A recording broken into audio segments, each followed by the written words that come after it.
हमारे अगले मेहमान प्रदीप सोलंकी साहब अपना इजहार ख्याल करेंगे। या कार्यक्रमासाठी विचार मंचावर बसलेले आरपीआयचे प्रमुख प्रकाशजी जावळे, बामसेपच्या वतीनं आपली भूमिका मांडलेले माझे मित्र डॉक्टर प्रदेव कसाबजी, जानकर साहेबांची प्रतिमा उपस्थित असलेले इंजिनियरजी भोजने, या विचार मंचावर सर्व रथी महारथी, या संघटनेचे अध्यक्ष डॉक्टर जावेदजी, माझे मित्र खालिद भाई, उपस्थित सर्व संघटनेचे पदाधिकारी बांधवांनो, आणि आमच्या समाजामध्ये मुस्लिमाच्या बाबतीत असं चित्र निर्माण केलेलं आहे की या देशातला मुस्लिम म्हणजे अत्यंत कर्मठ आहे, अत्यंत क्रूर आहे आणि जास्त असला तर अतिरेकी आहे। ही भूमिका आमच्या मराठ्यांच्या डोक्यामध्ये महाराष्ट्राच्या कानाकोपऱ्यामध्ये निर्माण केलेली आहे। खेड्यामध्ये प्रश्न विचारला गेला की मराठ्यांनो तुमचा नंबर 1 शत्रू कोण? आमचं मराठ्याचं पोरग उभा राहतं म्हणतं मुसलमान। त्याला जर विचारलं बाबा तुझ्या गावात मुसलमानचे घर किती, तो म्हणतो 5 ते 6। तुझ्या गावात मुसलमानाने किती जणांवर अन्याय केला हातवरी करा, एकाचाही हातवरी होत नाही। तुझ्या गावात मुसलमानाची दादागिरी नाही, तुझ्यावर एकानाही मुसलमानाने अन्याय केला नाही, तर तुझा नंबर 1 शत्रू मुसलमान कस काय? ते मला काय माहित, लोक म्हणतात म्हणून मी म्हणतो। म्हणजे अशा प्रकारची भूमिका महाराष्ट्रामध्ये आणि अशा लोकांची टाळकी जागेवर आणण्याचं काम संभाजी ब्रिगेडच्या माध्यमातून मी महाराष्ट्रभर करतो। नेमके चित्र उभा केले जातात की शिवाजी महाराज अफजल खानाचं पोट फाडतायत आणि खाली लिहिलेलं असतं दहशतवाद असा संपवावा लागेल। मराठ्याच्या डोक्यात फिट की मुसलमान मारल्याशिवाय दहशतवाद संपत नाही।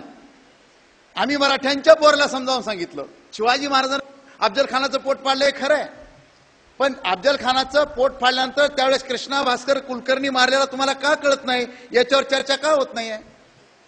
शिवाजी महाराज मुसलमानांचे विरोधक होते असं चित्र का निर्माण केलं? तर चारी बाजूने मुसलमान राजे होते, पण मुसलमान राजे होते याचा अर्थ शिवाजी महाराज मुसलमानांचे विरोधक होते काय? औरंगजेबाच्या सैन्यामध्ये हिंदू नव्हते काय? मिर्झा राजे काय मुसलमान होता काय? औरंगजेबाने आपले 4 भाऊ मारून टाकले ते काय हिंदू होते काय?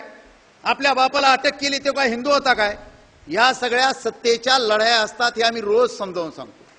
शिवाजी महाराज जर मुसलमानाचे विरोधक होते तर रोज मराठ्यांच्या पोरला खेड्यापाड्यात मी समजावून सांगतो की शिवाजी महाराज जर मुसलमानाचे विरोधक असते तर शिवाजी महाराजांच्या तोफखान्याचा प्रमुख कोण होता? इब्राहिम खान। शिवाजी महाराजांच्या आरमाराचा प्रमुख कोण होता? दौलत खान। शिवाजी महाराजांच्या घोडदळाचा प्रमुख कोण होता? सिद्दी हिलाल। शिवाजी महाराजांचा पहिला सरसेनापती कोण होता? नूर खान। शिवाजी महाराजांबरोबर आग्र्याला गेलेला मदारी मेहतर मुसलमान। शिवाजी महाराजांचा एकमेव वकील काजी हैदर हाही मुसलमान। शिवाजी महाराजांचं एकमेव चित्र उपलब्ध आहे, त्या चित्रकाराचं नाव मीर मोहम्मद हाही मुसलमान। आणि अफजल खानाचं पोट फाडण्यासाठी ज्या वाघनख्या पाठवून दिल्या तो रुस्तमे जमान हाही मुसलमान। एवढे मुसलमान अधिकारी जर शिवाजी महाराजांच्या सैन्यात असू शकतात तर शिवाजी महाराज मुसलमानाचे विरोधक असतात काय? शिवाजी महाराजांचे 31 बॉडीगार्ड होते आणि 31 पैकी 10 मुसलमान होते, आणि बॉडीगार्ड काय करू शकतो इंदिरा गांधीला जाऊन विचारा। शिवाजी महाराजांनी एकही मस्जिद पाडली नाही, एकही कुराण जाळलं नाही, मग शिवाजी महाराजांचा वापर मुसलमानावर हल्ले करताना का केला जातो? याचा गांभीर्याने या देशामध्ये विचार झाला पाहिजे। अरे रायगड किल्ला राजधानी बांधल्यानंतर शिवाजी महाराजांच्या जगदीश्वराचं मंदिर उभारलं, मंत्र्याला विचारलं जगदीश्वराचं मंदिर उभारलं, माझ्या मुसलमान सैनिकांसाठी मस्जिद कुठे आहे? मंत्र्यांनी विचारलं जागा दाखवा। शिवाजी महाराजांनी स्वतःच्या राजवाड्यावरली जागा दाखवली समोरची आणि सांगितलं की इथं मस्जिद बांधा, आणि राजवाड्यापुढे शिवाजी महाराजांनी मस्जिद बांधलेली आहे। हा इतिहास आपल्या देशामध्ये का सांगितला जात नाही? हा इतिहास जर समाजापर्यंत गेला तर या देशामधली सामाजिक दुरी निश्चित दूर होते। आज महाराष्ट्रामध्ये एक आंदोलन सुरू आहे, जय शिवाजी पाडा कबर। कुठली कबर? प्रतापगडाच्या पायथ्याची। आम्ही पोराला रोज सांगतो अफजल खानाची कबर पाडा, पण बांधली कोणी? अफजल खानाला मारल्यानंतर शिवाजी महाराज प्रतापगडावर गेले, जिजाऊने विचारलं अफजल खानाचं काय झालं? मासाहेब मारला गेला, त्याचं प्रेत कुठे आहे? प्रतापगडाच्या पायथ्याला पडलंय। काय म्हणले जिजाऊ मासाहेब आई त्यांच्या की शोभा अफजल खान जिवंत असेपर्यंत अफजल खानाशी वैर होतं, अफजल खान मेला आपलं वैर संपलं, आणि तुझ्या राज्यात कुण्या प्रेताला कोल्या कुत्र्यानं तोडाव तुला शोभणार नाही। अफजल खानाच्या त्या प्रेताचं इज्जतीनं दफन कर आणि तुझ्या विजयाची साक्ष म्हणून तिथं कबर बांध। शिवाजी महाराजांनी अफजल खानाचं दफन करून तिथं कबर बांधली शिवाजी महाराजांनी, आणि वापर केला जातो जय शिवाजी पाडा कबर। अरे शिवाजी महाराजांनी बांधलेली कबर शिवाजी महाराजांचं नाव घेऊन पाडलं जातं, हे अत्यंत दुर्दैव आहे। आमच्या पोराच्या डोक्यात बसलं जातं काशी न होती, मथुरा न होती, शिवाजी न होते तो सबकी सुन्नत होती। अरे काशीन मथुरा शिवाजी महाराजांच्या ताब्यातच नव्हती. काशीन मथुरा होती औरंगजेबाच्या ताब्यात, ती शिवाजी महाराजांना वाचवली कशी, याच्यावरही विचार होत नाही. म्हणजे अशा प्रकारच्या विचारचक्र जर समाजापुढे सुरू व्हायला झालं तर 100% या देशामध्ये प्रगती होऊ शकते. आज भारतामध्ये एक चित्र उभा केलंय, मुसलमान म्हणजे अतिरेकीच. काल एका कार्यक्रमाला गेलो होतो औरंगाबादमध्ये. आमचा एक संघटनेचा कार्यकर्ता लांब लचक दाढीवाला, आम्ही कार्यक्रमाला जाऊन बसलो. MIDC चिकलठाण्याचा PA आला 15 मिनिटांना. आपण कोण? म्हणजे काय झालं? आम्ही भारताचे नागरिक. त्याला म्हणतो आपण कोण? म्हणजे काय झालं? नाही तुम्हाला दाढी अतिरेकी वाटली, आम्हाला विचारायला आलो. दाढी म्हणजे अतिरेकी काय? त्याला मला जरा हळूच बोल, लोक बोलताय. डिस्ट्रिक्ट 42. त्यानं आमचं नाव फिरवून घेतलं, पुढे गेला. कार्यक्रम संपला, त्याला विचारलं का रे बाबा तू काय विचारायला? नाही मला वाटलं मुसलमान आहे काय की म्हणून अतिरेकी वाटलं मला. PI औरंगाबादचा. त्यांना म्हणलं दाढी राखलेला माणूस अतिरेकीच असतो काय? मग मालेगावच्या बॉम्बस्फोटात जे पुराणूक पांडे सापडले हरामखोर, यांना काय दाढ्या होत्या काय? त्या नांदेडमध्ये पुण्याला जे अतिरेकी सापडले साले, हे काय मुसलमान होते काय? इंदिरा गांधीला कोण्या मुसलमानानं मारलं काय? महात्मा गांधीला मुसलमानानं मारलं काय? राजीव गांधीला मुसलमानानं मारलं काय? काय चाललंय काय?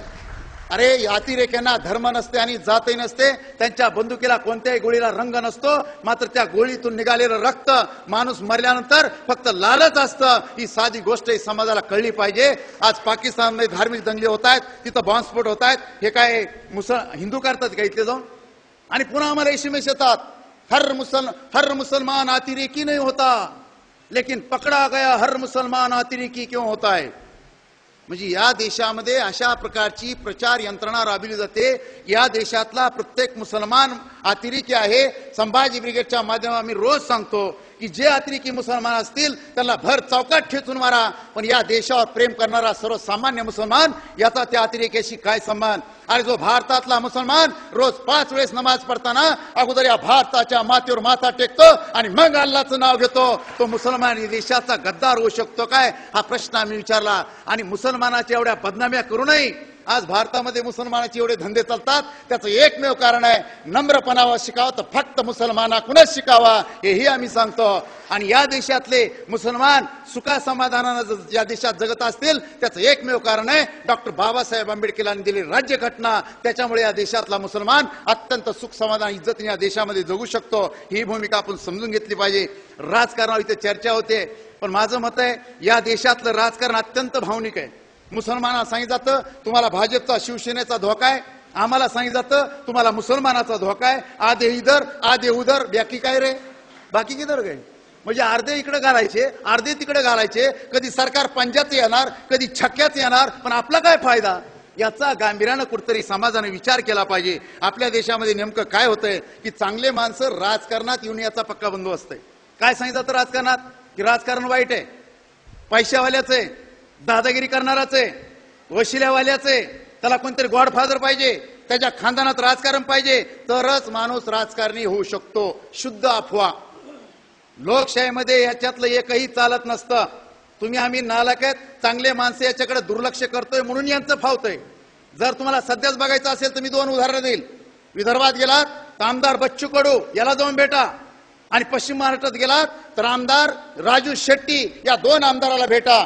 पैसा नाही, गॉडफादर नाही, पक्ष नाही, कार्यकर्ते फक्त, आणि 4 मीडिया चीत करून हे कारखानदाराला पाडून हे माणसं निवडून येऊ शकतात. हे तुमच्या पुढलं उदाहरण आहे. सध्या मी आता कोल्हापूर जिल्ह्यामध्ये गेलो होतो. या आमदाराचं कसं काय? काही खरं नाही. त्याचं कसं काय? पडण्याची शक्यता आहे. याचं कसं काय? येण्याची शक्यता आहे. हसन मुश्रीफचं कसं काय? 100% निवडून येणार.